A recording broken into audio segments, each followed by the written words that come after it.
Okay, so why being sick is a superpower and how to use it. And nobody on Twitter or LinkedIn really talks about being sick. And I just had one of the best meetings with our team internally of my life. And it was all because I'm really sick right now. I wanted to film this for you guys, talk about how to use the superpower of being sick, why it's a superpower.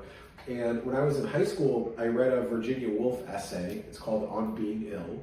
And the thing that she says about being sick is that we never really talk about being sick. We talk a lot about love in poetry. We talk a lot about death. We talk a lot about jealousy. We think about there aren't really characters in Shakespeare that are really sick the whole play. It's just not something it's such a big part of our human experience. We never talk about it. And she says a couple of really interesting things. She says sickness reveals truths that health covers up because it reduces our self-consciousness. I think it also naturally kills your ego. So a lot of the words that we use when we're taking drugs or when we're drunk or something, like you're stoned, you're wasted, a lot of times we want to go out, we want to drink or take mushrooms or whatever because we want to kill that ego, that self-consciousness that we feel like is inhibiting us. And when you're sick, that kind of happens naturally. Like you can't really move, you can't really think. And it's a really, really good time to reassess your goals and take stock of the progress that you made. So in the last 3-4 months, I hit a major financial milestone and I also hit a fitness milestone. And I never really just stopped and looked in the mirror and be like, okay, this is what I look like now.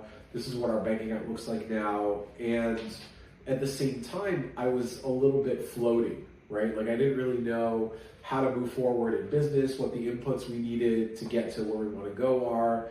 And so being sick, especially over the last few days, really forced me to slow down.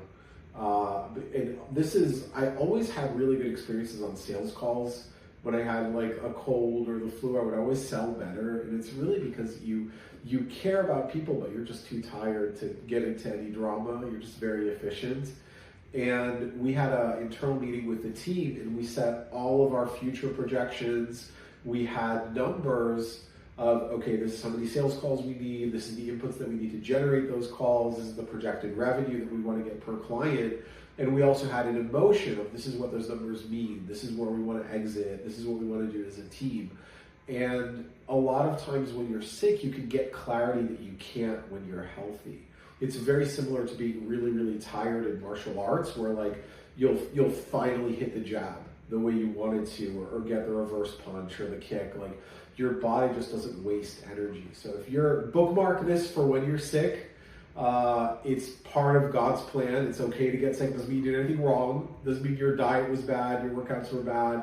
It's not your fault. If you're super OCD type A, you always want to pretend you didn't get sick. But when you are sick, bookmark this, watch this video, and use all of the gifts that you don't have access to when you just feel amazing and you're healthy and life is good.